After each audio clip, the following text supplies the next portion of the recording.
እንኳን ለ1446ኛው የኢድ አልፈጥር በዓል በሰላም አደረሰን አደረሳችሁ። ተመልካቾቻችን ያለነው እንግዲህ በዓል ላይ ነው። የተለያዩ ፕሮግራሞችን ደግሞ ወደ እናንተ እያደረስን ነው። አሁን ደግሞ በተለይ የኢስላሚክ ጉዳዮች ሲነሱ ከቲቪ መስኮታችሁ የማታጧቸው በተለያዩ የስነ ጽሁፍ ስራቸው የሚታወቁት ፕሮፌሰር አደም ካሚል ደግሞ እዚህ አብረውን ይገኛሉ። ከእሳቸው ጋር ደግሞ እስቲ ከስነ ጽሁፍ ስራዎቻቸው ከህይወት ታሪካቸው ጀምሮ እንዲሁም ደግሞ ሌሎች ጉዳዮችን እያነሳሳን አብረናቸው የምንቆይ ነው የሚሆነው። እንዳልሽው ከፕሮፌሰር አደም ካሚል በጣም በዓል በመጣ ቁጥር በአንድ በሁለት የቴሌቪዥን ጣቢያዎች በትንሹ አይጠፉምና በተለያዩ ቃለ መጠይቆችም ላይ እናውቃቸዋለን። ከእሳቸው ጋር የበዓል ቆይታ እናደርጋለን። አብራችሁን እንድትቆዩ በአክብሮት እንጋብዛለን። ውይይታችንን ከመጀመራችን በፊት ስለ እርስዎ ስለሰጡት ኢንተርቪው ብዛትና ስለሚያስታውሷቸው ጉዳዮች ብናነሳ ደስ ይለኛል። ስንተኛ ኢንተርቪው ነው ይሄኛው? አሁን እየረሳሁ እየመጣሁ ነው፣ እያረጀው መሰለኝ። የተቆጠሩ ቀደም ሲል ግን ስቆጥር ወደ 680 ኢንተርቪዎች መድረሳቸውን አስታውሳለሁ። የዛሬ ዓመት ቤቶ ኢንተርቪው ስንሰራ 623 ምናምን ገደማ ነው። በቃ ከዛ በኋላ ዘሎ ሄዷል። ምክንያቱም በአረቡ ዓለም በተለይ ስለ ኢትዮጵያ ይሄ ግድቡ ጋር በተያያዘ እዚህ የግድብ ጉዳይን እኔም ሆነ ተማሪዎች እነ መሐመድ አልአሩሲ እነ ጀማል በሽር ከነሱ ጋር ሆነን የተጋፈጥነው እኛ ነን። ምክንያቱም የኛ ጉዳይ የሚታረሰውም የሚቦካውም የሚሰራጨውም በሙሉ በአረበኛ ቋንቋ ነው።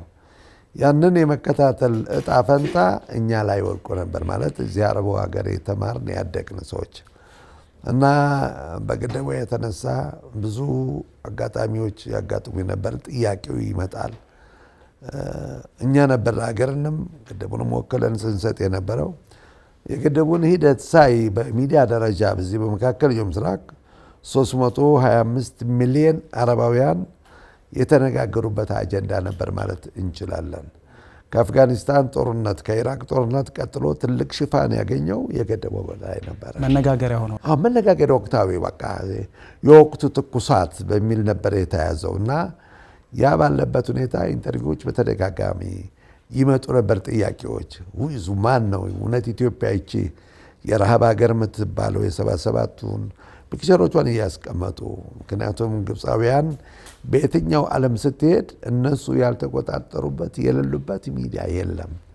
ስለዚህ ያ ጉዳይ የሀገር ጉዳይ ሆነና ከሀገራቸው ሕዝብና መንግስት ጋር በጎን በመቆም እኛ ላይ ሲጥሉ የነበረው ደባ በር ከፍቶ ነበር። ማናት ኢትዮጵያ? ማን ነው ይሄ ግድብ? አባይ የሚብለው ማን ነው የሚለው ጥያቄ እንደ ጎርፍ ነበር የሚመጣው በዚህ ባለፉት ዘመን አመታቶች ማለት ነው። ትንሽ ወደ ኋላ ልመልሶትና እድገቴ ሳውዲ አረቢያ ነው ብለዋል። በተለይ የሀበሻ ጉዳይ ሲነሳ እርሱ አይጠፉም። አብዛኛው ተመልካች በዚህ ጉዳዮች ላይ ያውቁታል። ግን ደግሞ ፕሮፌሰር አደም ካሚል እስኪ ምን ይመስላል ልጅነታቸው፣ እድገታቸው እንዴት ነበር የሚለውን ደግሞ መስማት እንፈልጋለን። ያ ረጅም ታሪክ ነው እንግዲህ የ59 ዓመት እድሜ ነው ያሳለፍኩት። ትውልድ ሰርቲፊኬት የለኝም።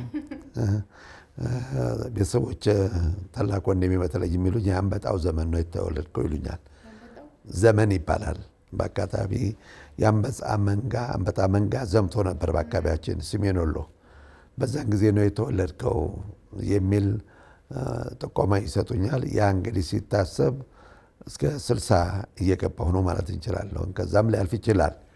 በትክክል እንምጣ ካል 67ም 68ም ሊሆን ይችላል። እንዳልኩት ትውልድ ሰርቲፊኬት የለኝም። እኔ የተወለድኩት ሰሜን ወሎ ገፍራ በሚባል ወይ የእጁ በሚባል አካባቢ ከመርሳ ወደ ታች ወርዶ መጨረሻዋ መንደር የአምላክ ቀኝ እጁ ይባልላታል። የእጁ አይደል? እጁ ይባላል። እግዚአብሔር መሃል እጁ ሚሏታል።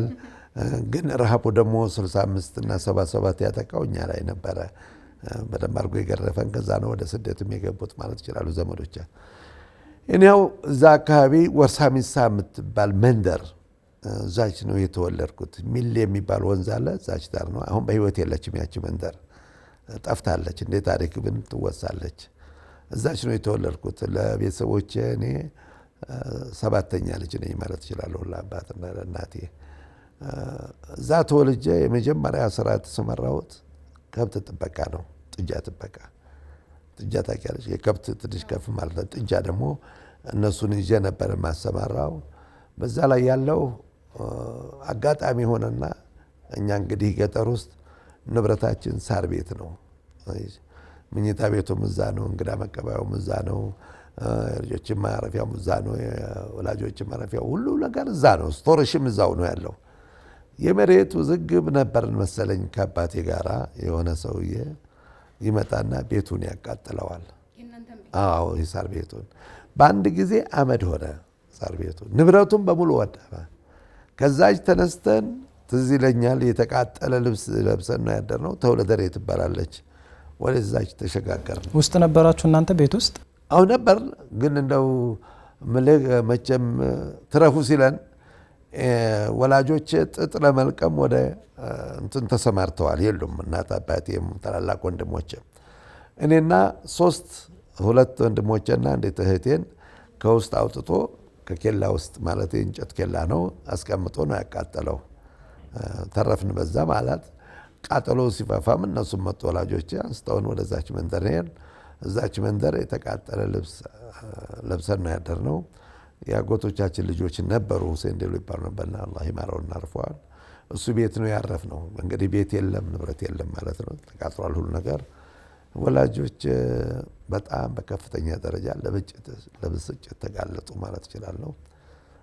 አስከትሎ የነበረው መዘዝ ወላጅ አባቴንም ታላላቅ ወንድሞቼን ሁለቱን አንዲት እህቴን ለህልፈት ተጋለጡ። ኦልሞስት አባቴና ወንድሞቼ በብስጭት ነው ማለት፣ ምክንያቱም ንብረት ሲወድም ስደተኛ ሲሆኑ በድንገት ያ ተሰማቸው መሰለኝ። የሆነ ኮሮና ምንድነው ቫይረስ ተረጭቶ ነበር መሰለኝ ወይ ወባ፣ እንደማንም ለልቂት ተጋለጡ። አሁን ማን ይቀራል? ይሄ ታላቅ ወንድም ያሳዳጊያችን ወረባቦ ኦዳ ነበር የሚኖረው፣ የሃይማኖት ተማሪ ነበረ።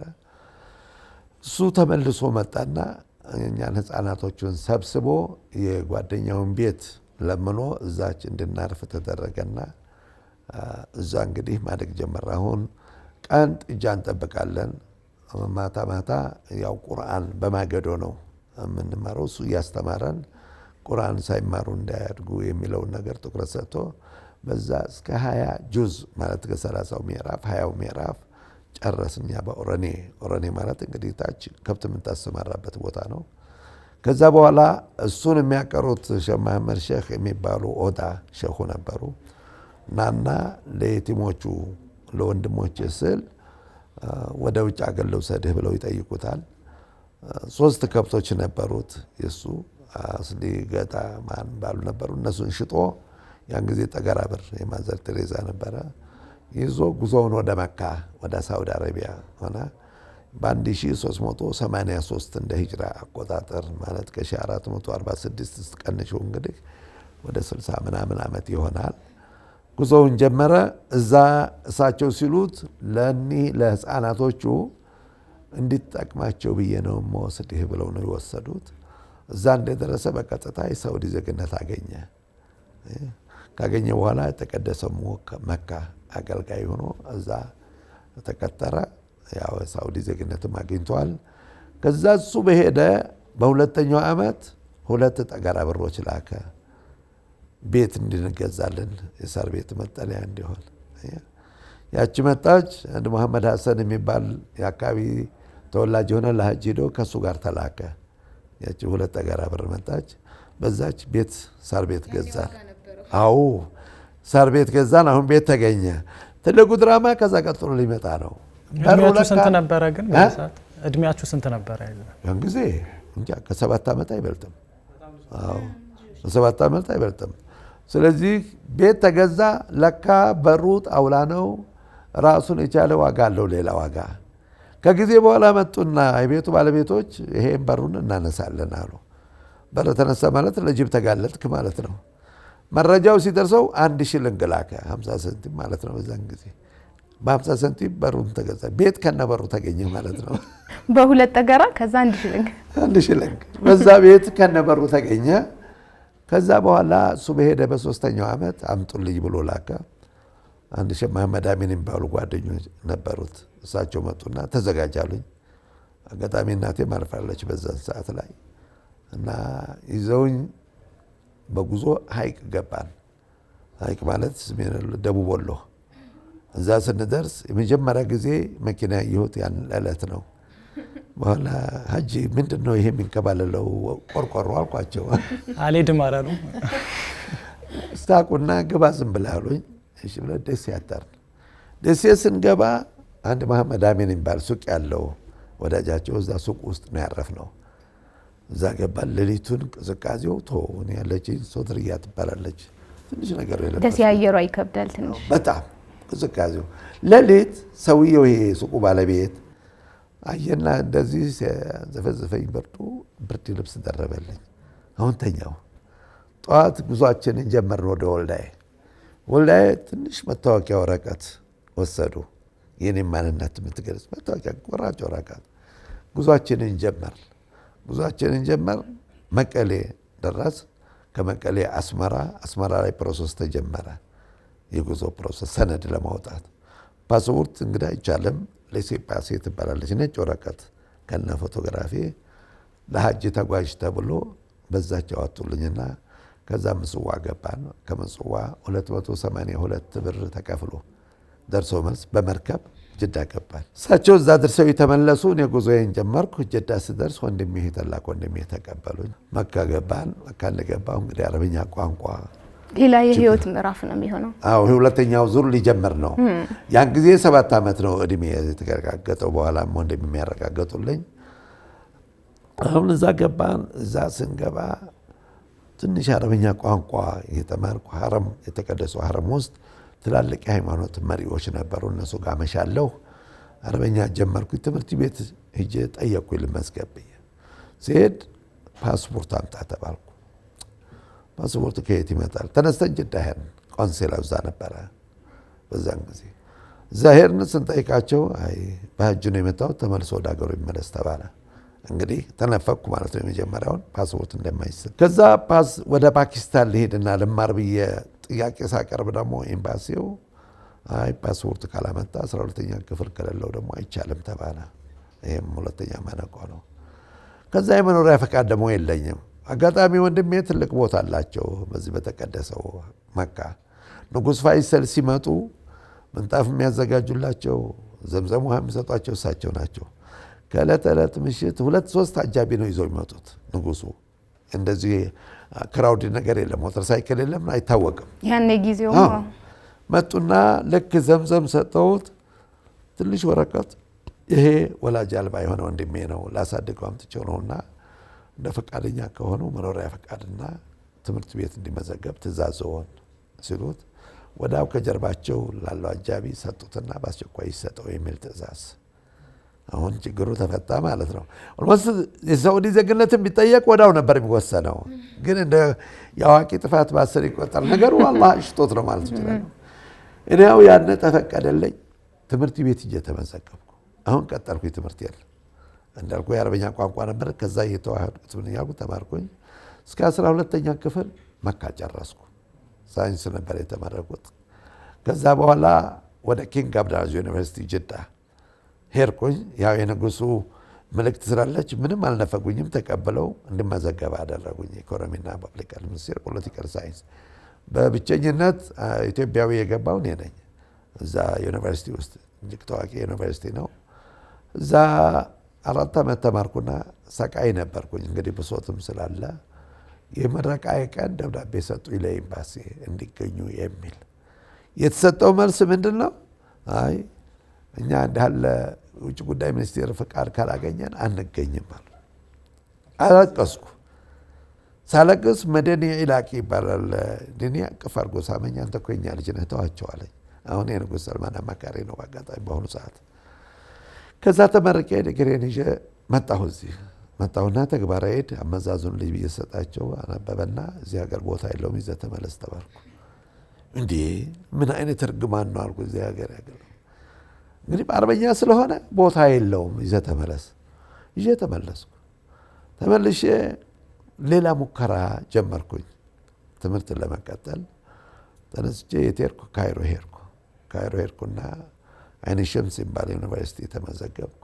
እዛ ያለው አንድ ዶክተር ሙክታር የሚባል አስተማሪ ነበረኝ። ስለ ኢትዮጵያ መጥፎ አርአያ ጽፏል። የችግር ሀገር፣ የረሃብ ሀገር፣ የምን ሀገር ሮዘር ዩሱፍ የሚባል መጽሔት ላይ ከውጭ ሀገር የመጡ ባልደረቦች ወይም ተማሪዎች ይህች ናት ያንተ ሀገር አሉኝ። ከነስዕሏ 77 ረሃብ ነው መረጃ ቢሆን ደሜ ፈላና ሂጄ አነጋገርኩት።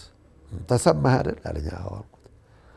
ለነገሩም አልኩት ይሄ ጭንቅላት ላይ ያለው እውቀት የተገነባው በእኔ ውሃ ነው፣ ግን እኔ አስተዳደር ችግር እንጂ የውሃ ችግር የለብኝም ስለው ኦፏልና አትቀጥልም እኔ ጋር አለኝ። እኔም አልቀጥልም አልኩ።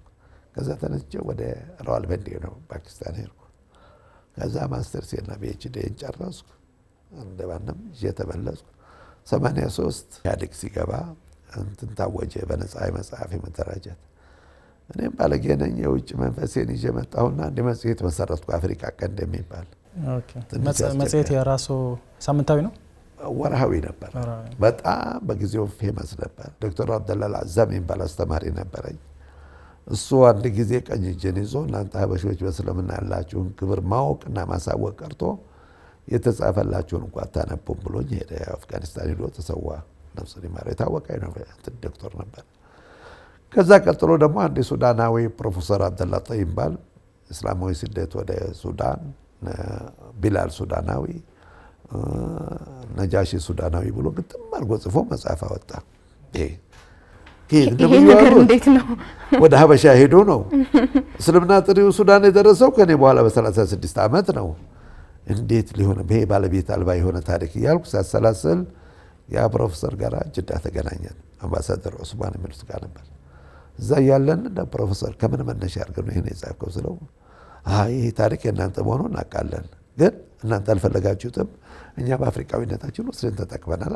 ጥልምጥን ያለው ሞት አላህ ይማረው። ለማንኛውም ካሁን ጀምሮ የእናንተ ነው ብሎ ሰጠኝ። ከዛ እንግዲህ ታሪክ ፍለጋ ጀመርኩ። መነሻ የሆነ መነሻ የሆነኛ ነው ይሄ ጥናትና ምርምር ስራ።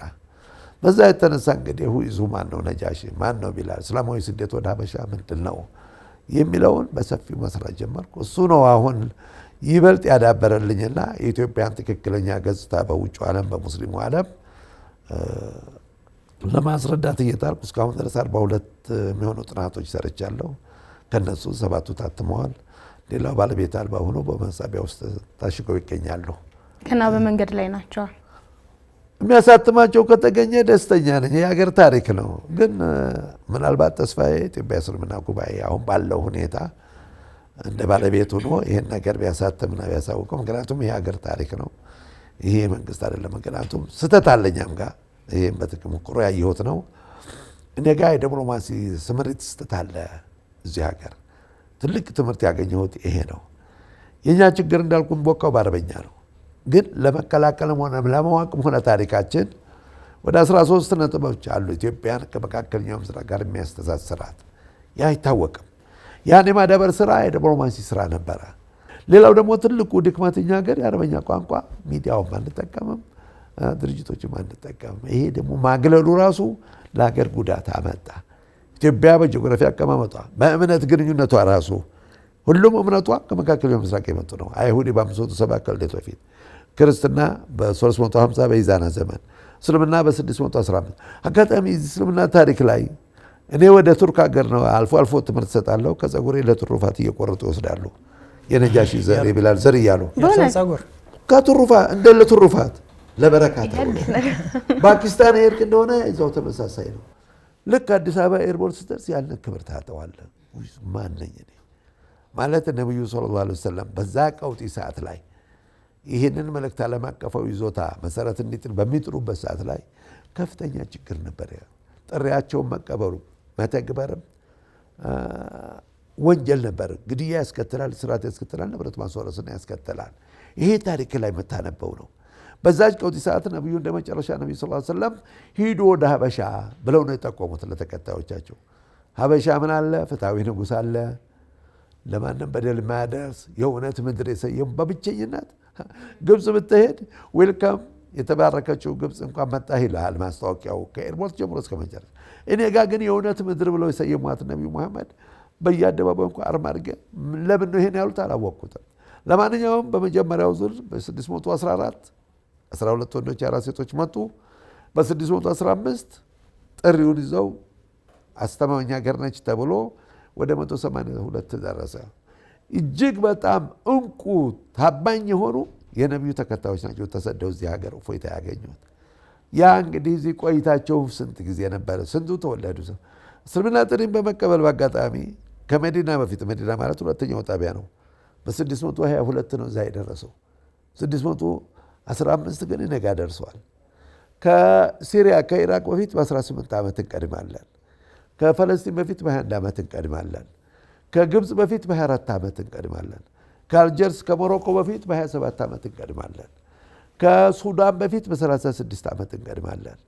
ከኢራን ከቱርክ በፊት በ67 ዓመት እንቀድማለን። ከሂንድ ከፓኪስታን በፊት በ170 ዓመት እንቀድማለን። ይህንን ዓለም አቀፋዊ ጥሪ በመቀበል በአባልነት ደግሞ በወንዶች ሁለተኛ ነን። ከአቡበክር ቀጥሎ ቢላል ነው። በሴቶች ሁለተኛ ከኸዲጃ ቀጥላ ኡሙ አይመን ነች። ነቢዩን ያሳደገች ሰለላሁ ዐለይሂ ወሰለም ሀበሻዊት እመቤት። በአገር ሁለተኛ ነን። በንጉሥ አንደኛ ነን። በአህጉር አንደኛ ነን ማለት እንችላለን።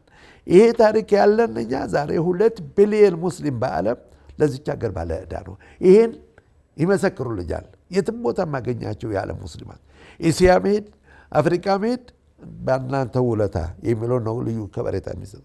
ይሄን ወደ ኢንቨስትመንት ወደ ቱሪዝም መቀየር አልቻልንም። ለምን? ጠንካራ እስልምና ገና እውቅና ካገኘ 4 ዓመቱ ነው። ገና ኢትዮጵያ እስልምና ጉባኤ የውጭ ፖሊሲው እንዳልኩ የታፈነ ነበረ። ዲፕሎማሲዎቹ ዜሮ ናቸው።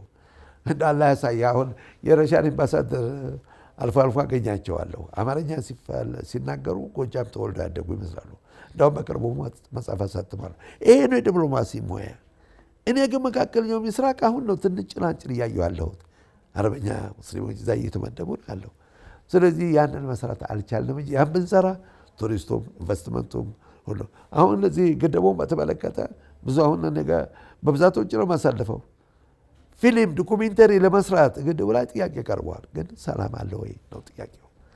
ስለዚህ ያን መሸጥ አልቻለም። ሰላም በማንኪያ ከሰጡን ወላሂ ዶላር በማዳበሪያ ባካፋ ይመጣል። በእስልምና ሃይማኖት በኩል 30 የሚሆኑ መረጃዎች ቁርአን ላይ 30 አላደረግነው አስታውሶ 30 ቃላቶች በእኛ ነው በአማርኛ በግዕዝ የምታገኘው። በእንግሊዝኛ አታገኝም፣ በፈረንሰኛ አታገኝም። ከ114 ምዕራፍ ውስጥ የሚገኙ 23 የቁርአን አንቀጾች እኛን ያሞግሳሉ። 27 የነቢዩ ሐዲሶች እኛን ያሞግሳል። 30 ልዩ አቋም አለ ሰለላሁ ዐለይሂ ወሰለም ሀበሾችን ተቀበለው ተንከባክበው። ለዚህ ነው ሀበሻን አትንኩብኝ ብለው ኑዛዜ የሰጡት። ያንን እንዴት አድርገን እንጠቀምበት? 2 ቢሊዮን ሙስሊም እንዳልኩ ባለ ዕዳ ነው። አንተ ተዘጋጅተህ ይቺ ውለታ ያከፈለች ሀገር በረሃብም በችግርም መኖር የለባትም የሚለውን አሳምነህ በዚህ መስራት ትችላለህ ማለት ነው። ቁጥሮችን ሲጠሩ በጣም የሚገርመኝ አይሳሳቱም እና የመሸምደድ ብቃታቸው የገበሬ ልጅ ነኝ። በቀደም የሆነ ቁጥር ሰምቼ ነበር። አሁን ከመካ ከመዲና ቀጥለን ሁለተኛ ነን ምናምን ከመካ ቀጥለን ማለት ነው። በቀደም የሰማሁት እንትን ላይ ከመካም የምንቀድምበት በእስልምና ኢስላም 6 ዓመት እንቀድማለን። መካ ጾም እኮ 2ኛው ዓመት ሂጅራ ነው ግዴታ የሆነው። እኛና መዲና በኩል ነው። ምክንያቱም ቁርአን እየተንጠባጠበ የሚወርድ መመሪያ ስለሆነ እዚህ ሀገር የነበሩ ስደተኞች የቁርአን መመሪያ እንዲተገበሩ የነቢዩ ሰለላሁ ዐለይሂ ወሰለም ልዩ መልእክተኛ አምር ዶሚር የሚባል ነበር። እያንዳንዷ መመሪያ ስትወርድ አምጥቶ ለጃዕፈር ይሰጣል። ጃዕፈር ወንዶቹን ባለቤቱ ደግሞ አስማ ቢንት ኡመይስ ሴቶቹን ልጆቹን ይዘው ያስተምሩ ነበር። ሀበሻዊ ሙስሊሞች የነበሩትም ያንን አብረው ተመግበዋል። ስለዚህ እኛ ከመካ በፊት በ6 ዓመት እንቀድማለን። የጾምማ ተግባርና የዘካን ምጽዋትነትን ማለት ነው። በሰላም እስልምና በሰላም የተሰበከባት የመጀመሪያዋ ሀገር ደግሞ ይሄ ነው። ጦርነት አልተካሄደባትም። ሀበሻን አትንኩ ያሉት በዛን ጊዜ ለዛን ጊዜው ስደት ብቻ አልነበረም። ከዛ ቀጥሎ ለሚመጣው ውዝግብ አሊና ሙዓዊያ በስልጣን ተወዛግበው ችግር ሲከሰት ሁሴን በ61 እንደ ሂጅራ አቆጣጠር ከርበላ ላይ ሲገደሉ ልጆቻቸውም ሲገደሉ ወንድሞቻቸውም ሲገደሉ የተረፉት ዘሮቻቸው ቀጥታ በዳህለክ የመጀመሪያው ዙር በአድሉስ ነው የገባው። ሁለተኛው ዙር ደግሞ በዘይላዕ በኩል ነው የገባው። ሶስተኛው ደግሞ በዳህለክ ገብቷል። ስለዚህ ያን ጊዜ የሁሴን ዘሮች ተከትለው ወደ ኢትዮጵያ ነው የተሰደዱት። ምክንያቱም የእውነት ምድር ብለው የሰየሟት ነው ብለው እሷ ብቻ ናት መጠለያችን ብለው ወደዚህ መጡ። ከዛ ቀጥሎ አብደላህ ቢን ዙበይር መካ ሲገደሉ ደግሞ የሂጃዝ የመካ ነዋሪዎች ወደዚህ ተሰደዱ። ኡማውያን ስልጣናቸው ሲያልቅ የእነሱ ተከታዮችም ወደ ሀበሻ ተሰደዱ። አባስዮች ስልጣናቸው ሲያልቅ ወደዚህ ተሰደዱ። ኦስማንዮች ደግሞ እንደዚሁ። ሀበሻ በተለያየ ጊዜ መጠለያ ነች። የነቢዩ መጀመሪያው ኑዛዜ ከዛ ቀጥሎ የሚመጣውን ግምት አስገብተው ይሄ ሙስሊሙ ህብረተሰብ በዛ አካባቢ የነበረው ይሄ እንግዲህ በፖለቲካ ኬዝ ነው። በኑሮ ደረጃ የአካባቢ የተምር ዛፍ ብቻ የሚያመርት የግመል ወተት የሚመገብ ነው። ምግብም ለማግኘት በንግዱ የነበረው ግንኙነት ኢትዮጵያ ብቸኛ እኮ መጋቢ ነበረች። በአድሉስ በኩል መርከቦች ይጫናሉ፣ ሻዒባ ይወርዳል። ንግዱን ግንኙነት ስታይ ደግሞ ሌላ ዓለም ነው እዛ ውስጥ ስትገባበት። ይሄ ሁሉ ፋሲሊቲ አለን። አጋጣሚ ቀይ ባህርን እኔ አሁን አንዳንድ ጊዜ ያስቀኛል። ለምን አጣ ነው ቀይ ባህርን? እውነት ቀይ ገዢዎች መጥተው ነው ከፋፍለው ያን ቀይ ባህርን ለኤርትራን አስገንጥሉት። ኤርትራን ያስገነጠሉት በአጋጣሚ ግብጾች ናቸው እና ቡጥሮስ ጋሊ ነው። እኛን ከቀይ ባህር የማራቅ ስራ የተከሰተው እኔ በዛን ጊዜ ተማሪ እየከታተል ነበር የሚጻፈው ነው የነበረውን የዲፕሎማሲ እንቅስቃሴ ከግብጾች በኩል ጅቡቲና ሶማሌን ወስደው የአረብ ሊግ አባል አደረጓቸው። አረበኛም ባይናገሩ እነዚህ በሪ አስተርጓሚ ነበር የሚናገሩት። አሁንም ያሉትም በዛው ነው። ለምን አደረጉ? ከዛ ቀጥሎ ደግሞ አዲስ አረብ አባል የምትሆን ለአረብ ሊግ ኤርትራን መገንጠል አለባት ብለው ስራቸውን ሰሩና ያንን ተግባራዊ ያደረጉ። ቀይ ባህርንም ምጽዋ ነው። ምጽዋ እኮ ከጥንት ጀምሮ የአፋር ነው። በአጋጣሚ ንብረቱም ሁሉም ነው። ያንንም ወስደው አባል አደረጉ። እኛን ከዛ አካባቢ ለመራቅ የተሰራ ደባ ነበረ። የቀይ ገዢዎች አሻራ የለበትም እዛ ላይ። ግን ተጠቅመዋል ወይ አላውቅም። ምክንያቱም በዛ ወደ መጠቀም እንችለው እኛ ብቻ ነን። ታንዛኒያ መጥቶ አይጠቀም፣ ዩጋንዳ መጥቶ አይጠቀምም። እኛ አምርተን በዛ ብንሰጥ እነሱም ከሚያገኙት ገቢ ሊጠቀሙ ይችል ነበር። ያ ግን ስራ አልተሰራም። አሁንም የዲፕሎማሲ ሚና ለኤርትራ ህዝብ ወገኖቻችን በደም የተሳሰርነን እናውቃለን። እነ ኡስማን ሷሊ ሰቤ ጋር አብረን ብዙ አሳልፈናል። ኢሳያስ ጋር እንኳን ባልተዋወቅና ባልገባም ግን ጥንቶቹ እነ ኢድሪስ አደም አብረን ነበር መካ ውስጥ። ስለዚህ ኤርትራን የማስገንጠል በኢትዮጵያ ውስጥ ሙስሊሞች ላይ ግፍ ተፈጸመ የሚለው ነበረ እና ኤርትራ የኢትዮጵያ አንዱ አካል በሚል ነበር የሚያምኑት። በኋላ ነው ይህ አጀንዳ የተቀየረው። እኔው እነሱም ተጠቅመው እኛም ተጠቅመን የኛ ቀይ ባህር በአጋጣሚ በጽሁፉ የሚመጣ እንደው መረጃዎች የሀበሻ ንጉስ ንብረት ነው የምትባል። ቀይ ባህር ማለት የሀበሻ ንብረት በመባል የምታውቀው። ከዛ ነው ወደ የመንም ተነስተን የሌሎችን እምነት መብት ያስከበረ የአብርሃም ዘመቻ ታሪኩን ስመጣ ከቀይ ባህር ጋር ንግዳችን ከሱ ጋር የተሳሰረ የውጭ ግንኙነታችን የህዝብ ለህዝብ ግንኙነቱ እስልምና ከመታወጁ በፊት በታወጀበት ሰዓት በተሰራጨበት ሰዓት ስደቱ ራሱ በቀይ ባህር እንኳን አቋርጦ የመጣ ነው። ቀይ ባህር የታሪካችን ምንጭ ማለት ነው የምንከበርበት። ግን ኢትዮጵያ እንግዲህ በነፃነት ረዥም ጊዜ አገር አላት የተባለው በራሷ ልጆች በራሷ መሪነት ለዚህ ማነቆ ተጋለጠች፣ ለዚህ አደጋ ተጋለጠችና አሁን የማንም የ130 ሚሊዮን ህዝብ ጥያቄ ነው የሚሆነው። 130 ሚሊዮን አመርተህ አንተ መላክ ካልቻልክ ማትረፍ ካልቻልክ ዝም ብለህ የምትመለከተው አይመስለኝም። እና የዲፕሎማሲ ሚና ከፍተኛ ስራ መሰራት አለበት። ብዙ ነገር ማስተማሪያ ይሆናል የሚል ነው የግል ህይወቱን ማውራት የፈለግ ነው። እና ወደ ትዳር ህይወቱ መቼ ነው የመሰረቱት? እኔ ትዳር የመሰረትኩት 40 ዓመት እያስቆጠርኩ ነው። አጋጣሚ ያደግኩበት ሀገር ማግባት እችል ነበረ። በዛው አካባቢ የአረብ ተወላጅም ትሁን ሌላም ትሁን፣ ግን ትኩረት ያደረኩት ከዛው ከሀገሬ ማግባት አለብኝ ብዬ ከዚሁ ከደሴ ነው የወሰድኳት ከአካባቢ ማለት ነው። ከኔ ጋር እንግዲህ 40 ዓመት አስቆጥረናል። 5 ልጆች አፍርተናል። የመጀመሪያዋ አሜሪካዊት ሆናለች፣ አሜሪካ ነው የምትኖረው። ሌሎቹ እዚሁ ይኖራሉ። ሁሉም ባለዲግሪ ናቸው አልሐምዱሊላህ፣ ሁሉም 5ቱም። ብዙ ጊዜ አሁን መልካም ዜጋን ከማብቃትም አንጻር የሀገር ፍቅር በዛው ያድጋል አይደለ? ግን እኔና ልጆቼ ጓደኛሞች ነው። እኔ በቅርቡ ነው ጋሼ የተጨመረልኝ። የምጠራው በአደም ነበረ። ትንሹ የመጨረሻው ልጅ እንኳን ሳይቀር ከዕለተ ዕለት ጉባኤ አካሂደው ኧረ እንደው ነውር ነው ሰው ፕሮፌሰር እያለ ማዕረጉን ይሰሩ ዝምኛ አንድ ማዕረግ እናሳድገው ተብሎ ጋሼ ተጨመረ። ጋሼ የሚለውን ማዕረግ አሁን ካገኘ በስምምነት አሁን 5 ዓመት 6 ዓመት ይሆናል። አንድ ትልቅ ድክመት እዚህ ሀገር ውስጥ በተሞክሮ ያየሁት እስካሁንም ያልተስተካከለልኝ የጥናትና የምርምር ሴንተር በዩኒቨርሲቲ ደረጃ የለም። በዓለማችን 8400 የጥናትና ምርምር ሴንተሮች አሉ። በዓለማችን አሜሪካ ውስጥ 4500 አለ። ኢትዮጵያ ውስጥ ግን ያሉት ዩኒቨርሲቲዎች በሙሉ በቁጥር ስትወስዳቸው ማንበብና መጻፍ ብቻ ነው የሚያስተምሩት። የጥናትና የምርምር ሴንተር አልፈከፈቱልኝ። ያ ነው ጊዜያዊ መሆን ያለበት። እዛ የሚማረውን ወጣት በጥናትና ምርምር አሰማርተው ወደዛ ሙያ እንዲገባ በኢኮኖሚ፣ በማህበራዊ፣ በሶሻል፣ በታሪክ እዛ ላይ ነው መሰራት ያለበት። ስለዚህ ለምሁራኖችም ሆነ ለትምህርት ሚኒስቴርም ሆነ አደራምለው ይህን ነገር ቢተገበሩልኝ ጥሩ ትውልድ ማምጣት ይችላል። 683 ኢንተርቪው ሲሰጡ 496 በረራዎችን ሲያደርጉ በቤተሰብ ውስጥ ወይ በትዳር አጋር በልጆች ምናምን ምንድነው ይበቃል በቃ አሁን እረፍት ማድረግ ይኖርባችኋል ተብሎ ያቁም? ምናልባት አሁን ስለ ነጃሺ ስለ ቢላል ሲነሳ ቅድሚያም የምናስታውሰው እርሶን ነው። አሁን የተወሰነች ንቃተ ህሊና እየተፈጠረ ስለመጣ ማለት ነውና በቃ አሁን ይበቃል ስለዚህ ጉዳይ ላይ ማውራት ከዚህ በኋላ ሌላ ሰው ይስጡ አልተባሉ? ሊቀርብ ይችላል፣ ሊያሳስባቸውም ይችላሉ። ለቀኔ ብዙ ጊዜ ትልቅ እንትን ያገኘሁት ምንድነው የኢትዮጵያ ህዝብ ጥሩ ህዝብ ነው። እውነቴን ነው የምነግርህ። ወደ እያንዳንዱ መስሪያ ቤት ስትገባ አክብረው ይቀበሉሃል። ለኔ ይሄ ካሳዬ ነው። በልጆች ደረጃ ይቀርባል ሀሳቡ። ቢጨንቃቸው ሹፌር ቀጠሩልኝ። በሹፌር ነው መንቀሳቀስ ያለብህ ብለው መደቡልኝ። ለኪን ብዙ ጊዜ አልተጠቀምበትም። እስከ መጨረሻው ድረስ እቀጥልበታለሁኝ። ከቃለ መጠይቆች ውስጥ የመጀመሪያው መቼ ነው የሰጡት? እስኪ ለየትኛው ሚዲያ ነው?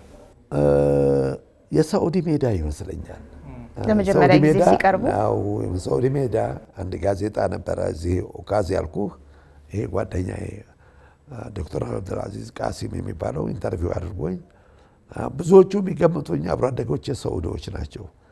ስሜ ግን አደም በመባሉ ከሮያል ፋሚሊዎችም ነበሩ በአጋጣሚ ጓደኞቼ እነ ወሊድ ቢን ጠላል ወሊድ ብን አብዱል ሙሕሲን የሚባሉና እነሱ ጋር አብረን ዩኒቨርሲቲ ነበር። ሲገምቱ የነበረው እኔ ሱዳናዊ ነው አደም በመባሌ ኢትዮጵያዊ ነው ብሎ የሚገምተኝ አልነበረም። አንተ የነጃሺ ሰው ነህ የቢላል ሰው ነህ የሚለው ጥያቄ መምጣት ጀመረ። ወደ መዲና ሲሄድ በአጋጣሚ እዛ አካባቢ ይሄ ወሊድ ቢን አብዱል ሙሕሲን የሚባለው ልዑል የመዲና ተወላጅ አባቱም የመዲና ገዥ ስለነበር ራት ግብዣ ያደረገና ሰዎችን በሙሉ ጠርቶ ዛሬ ትልቅ እንግዳ አለ የነጃሺ ተወካይ ብሎ አስተዋወቀኝ። ከቃለ መጠይቆች ውስጥ ምናልባት በትንሹ በአንድ ቃለ መጠይቅ 3 ጥያቄ ተጠየቁ ብለን ብንወስደው ከ2100 በላይ ጥያቄዎች እስካሁን ድረስ አስተናግደዋል ማለት ነው። ይህ ማለት ምን አዲስ ነገር ልጠይቃቸው እችላለሁ የሚል ጥያቄ ሁላ ይፈጥራል እኮ።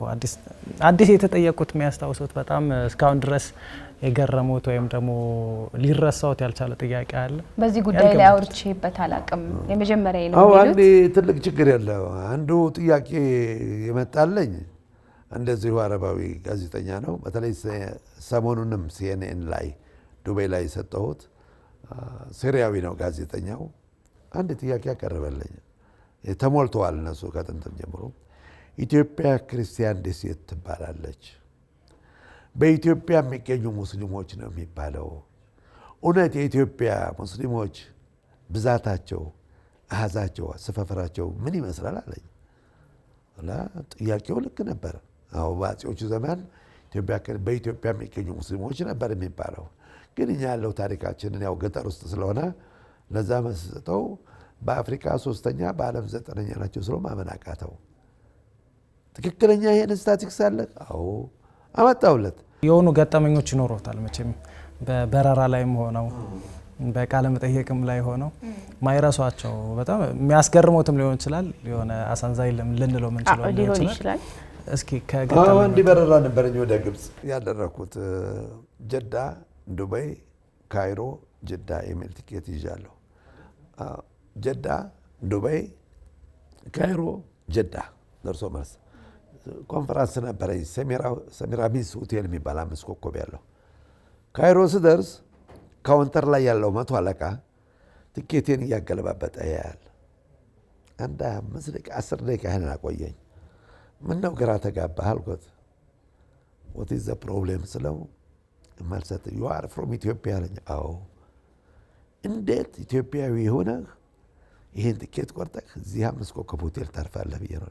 ያን ጊዜ ወደ አረበኛ ገባሁበት። ያው መደበኛ ቋንቋ ስለሆነ አንተ መሆን አንተ ትካሻ ላይ ያለው 2 ኮከብ በኔ ውሃ የተገኘ ውጤት ነው አልኩት። ማረሳው እስካሁን ድረስ ከካውንተር ወርዶ ሰላምታ ሰጠኝ። ይቅርታ አለኝ። ያልጠበቀው መልስ ሆነ። ያልጠበቀው ምክንያቱም እኛ የአባይ ልጆች ሆነን አባይን አዋርደነዋል ማለት እንችላለን። አልተጠቀምንበትም። ሌሎቹ ግን ግንዛቤ ያላቸውና ይሄ ማረሳው ያጋጠመኝ ሁኔታ ነው በግብጽ ውስጥ። ምናልባት ግን ከገጠመኝ አንፃር ብዙ ቦታ ታሪክን ካለማወቅም ሊሆን ይችላል ስለ ኢትዮጵያ ትንሽ የተዛባ መረጃ ሊኖረው ይችላል የተለያየ ሀገር ላይ ያሉ ሰዎች። ከዛ በተቃራኒ ደግሞ የአስደሳች የሚሉት ገጠመኝ ካልጠበቁት ቦታ ምናልባት የተለያየ ሀገር ሲሄዱ ከኢትዮጵያ ነኝ ሲሉ ያጋጠሙት አስደሳች ገጠመኝ ምን ይመስላል? አሁን ብዙ ጊዜ በንጉስ አብደላም ዘመን ሆነ በንጉስ ሰልማንም ሆነ 4 ጊዜ ተጋብዣለሁ። የክቡር እንግዳ ሆኜ 4 ጊዜ ነው የተጋበዝኩት። በዚህ በኤምባሲው በኩል ጥሪ ይደረግልኛል፣ እሄዳለሁ። ክቡር እንግዳ ሆንክ ማለት ለአንድ ንጉስ ጥሪ ልዩ ቦታ ይኖርሃል እና ወደ 250 የሚሆኑ የዓለም አቀፍ ሊቃውንቶች ባሉበት ዛሬ ንግግር የሚያደርገው ከክቡር እንግዶች አንዱ ፕሮፌሰር አደም ነው ተብዬ መድረክ ተሰጠኝ። እንባዬ ፈሷል።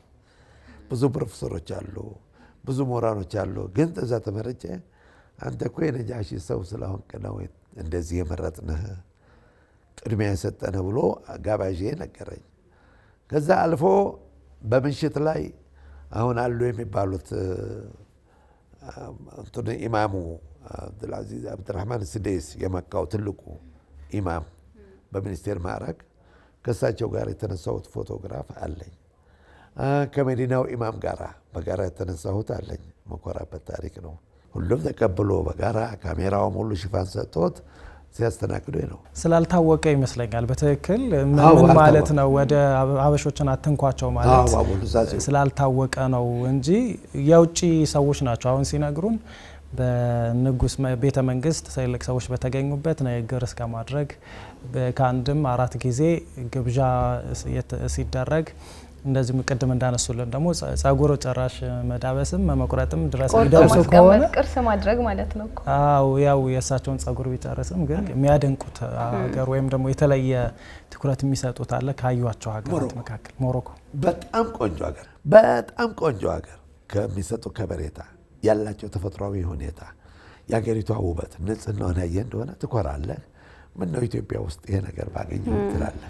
የቀጣይ እቅዶ ምን እንደሆነ ባቅ ደስ ይለኛል። እንግዲህ ያከናወኗቸው የተለያዩ ጂኦፖለቲካ ጉዳዮች ላይ ሲሰጡት የነበረው ማብራሪያ አለ። ኢትዮጵያ ከኢስላሚክ ጉዳዮች ጋር ተያይዞ ለዓለሙ ማህበረሰብ ያደረሱት መረጃ አለ።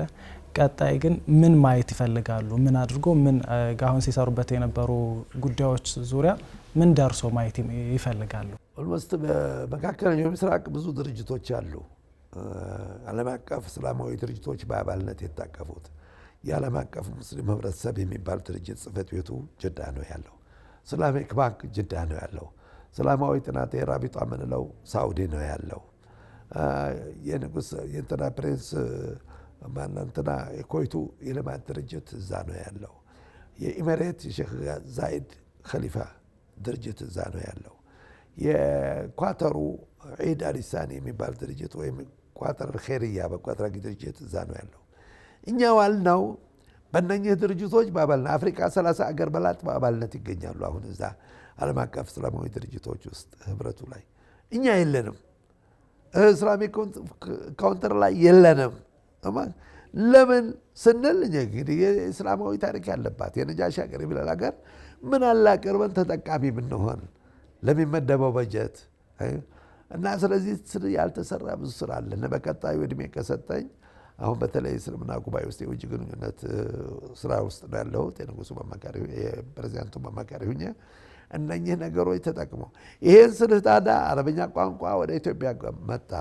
የእስላማዊ ድርጅቶች መጡ ማለት እምነቱን አመጡ ማለት አለ። እኔ ሄዳ አለባቸው ብዬ ነው የምጠይቃቸው። ስለዚህ ወደዛ ገብተን ድህነትና ኋላ ቀረትን ስራ አጥነትን ብንቀርፍ ምኞቴ ነው። ኦልሞስት ከሰራን ከተባበር ጅዳንም ዱባይንም አይናችንን ጨፈንን ማምጣት እንችላለን። ወደዛ የሚሰደድም አንድ ትውልድ አታገኝም። እንግዲህ እስከ መጨረሻው ሞክራለሁ። ይሄ ነው አላማዬ። መልካም 1446ኛውን የረመዳን ጾምን ያገናኘን ደግሞ የኢድ አልፈጥር በዓል ነው። ምናልባት ደግሞ ትንሽ ስለ ኢድ እናንሳ እስኪ። ትዝታቸውንም በዚሁም ቢያጫውቱን ደስ ይለናል። አዎ ኢድን እኔ በአገር አቀፍም አክብሬዋለሁ፣ በዓለም አቀፍም አክብሬዋለሁ፣ በኢትዮጵያም አክብሬዋለሁኝ። በከተማ ማለት ነው። በገጠር የገጠር ሊቃውንቶች ኢድ በመጣ ጊዜ ምናምን አርብቶ አደርና አርሶ አደር ምናምን ይዘው በዛውያቸው በኸልዋቸው የነቢዩን ሰለላሁ ዐለይሂ ወሰለም ታሪክ በመንዙማ መልክ እያዘጋጁ እያቀረቡ ያስተማሩበት መድረክ ነው። በዛ ስብስብ ውስጥ በልጅነትም ቢሆን ብዙ ተሳትፎ እያደረገ የገጠር ዑለማዎችን አሻራ ወይም መመሪያዎች እንመገብ ነበር። ረመዳንን የመጾሙ ሁኔታ በጋራ የማክበሩ ሁኔታ የመጾሙ ሁኔታ አብሮ የማፍጠሩ ሁኔታ ይሄ ትልቅ ታሪክ ነው። በገጠሪቷ ክፍል እጅግ ደስ የሚል ይመስለኛል ሰብሰብ ብሎም የማሳለፉ ነገር ስላለ እንዲሁም ደግሞ የተለያየ ሀገር እንደሚሄደው ደግሞ ወደ አረብ ሀገራት ከአንድ ቀን በላይ ኦልሞስት ወይ 10-20 ቀናት ድረስ ኢድ የሚከበርባቸው አካባቢዎችም አሉ። ምናልባት ከዚህ መሀል እስቲ ደስ የሚሉትን ስነ ስርዓት እናንሳ። እኔ እንግዲህ በየዓመቱ በየዓመቱ ሞሮኮ ነበር ማሳልፈው። ሞሮኮ የዶቃና አክብር ወደ ሀገር የመመጣው ነበር። ሞሮኮ ንጉሱ ባሉበት ነው የሚከበረው። በሁለተኛው ቀን ግብዣ ይደረጋል በቤተ መንግስት ልዩ ግብዣ። አይተሽ ተምተሽ የማይታወቅ ነገር ነው የሚያጋጥመሽ። ያ ይማረክሻል። አንዳንድ ጊዜ የሚነሳ ጉዳይ ደግሞ አለ ስለ ነጃሺ ስለ ሀበሻ ሙስሊሞች ምናምን ጋር ተያይዞ ፕሮፌሰር ሰዎችን ወጣቶችን ማብቃት ላይ ብዙ እየሰሩ አይደለም ሲባል እሰማለሁኝ እና ከዛ አንፃር አሁን ላይ ምን እያደረጉ ነው? የማብቃቱ ስራ ላይ ምን ያሰቡ? ይህን ታሪክ ተመለከተ በውጭ ሀገር አሸንፊያለሁ ማለት እችላለሁ። ከዛ ካሸነፍኩ በኋላ አዲስ አበባ ኤርፖርት ስጠር ያንን ክብር አጣዋለሁኝ። ምክንያቱም ሁልጊዜ አንተ ግብዣ አዘጋጅተህ ተጋባዥ ከሌለ ትቸገራለህ፣ ሰሚም ከሌለ ትቸገራለህ። እንደዚህ ብዬ ነው እና ስለዚህ ባለጉዳዩ ቢያቀው ቢረዳው እኛ ይሄንን ስንል ነጃሺ ሰለመን ያ ሌላ አጀንዳ ነው። ምን እንደሆነ ነገር በነጃሺ ቤተ መንግስት በተካሄደው ድርድር 62 የዓለም አቀፍ ደቦች የተወለዱበት መድረክ ነው። ያን ማንም አያውቀውም። እኔ ገባ ቁጥር የተባበሩት መንግስታት በ21ኛው ክፍለ ዘመን እንኳን አልደረሰበትም። የሰብአዊ መብት ማስከበር፣ የሰው ልጅ መብት ማስከበር፣ የሴቶች መብት ማስከበር፣ የስደተኞች መብት ማስከበር ይህ በሙሉ በነጃሺ ውሳኔ የተገኘ ነው። በሰጠው ውሳኔ ያለውን ለዓለም አቀፍ ለተባበሩት መንግስታት ለአፍሪካ ህብረትም እንደ መረጃ አድርገህ የምታቀርበው ነው። ስለዚህ ይሄ ትውልድ ይሄንን ኃላፊነት ቢረከበኝ ደስ ይለኛል። ስለዚህ እንግዲህ ኢድ ነው ያገናኘን። ደግሞ ለእስልምና እምነት ተከታዮች በሙሉ የመልካም በዓል መልእክቶ እንደማያስተላልፉልንና አሁን ለሁሉም በሀገር ውስጥም በውጭም ላሉ በአውሮፓም በአሜሪካም ላሉ ተማሪዎችም ወዳጆችም ልጆችም ወገኖችም ማንኛውም ሙስሊም ሰብ እንኳን ለኢድ አልፊጥር አደረሳችሁ። ጾማችሁን ጸሎታችሁን የተቀበለ እንዲሆን እመኛለሁኝ። ሁላችንም ደግሞ ከዚህ ከጾም የተማርነው መቻቻልን፣ መከባበርን፣ ፍትሃዊነትን፣ እዝነትን ስለሆነ ያንን እንድንቀጥልበት አደራላለሁ። እጅግ አድርገን እናመሰግናለን ፕሮፌሰር። ተመልካቾቻችን ልዩ የኢድ ፕሮግራሞቻችን ነው ወደ እናንተ እያደረስናችሁ የምንገኘው።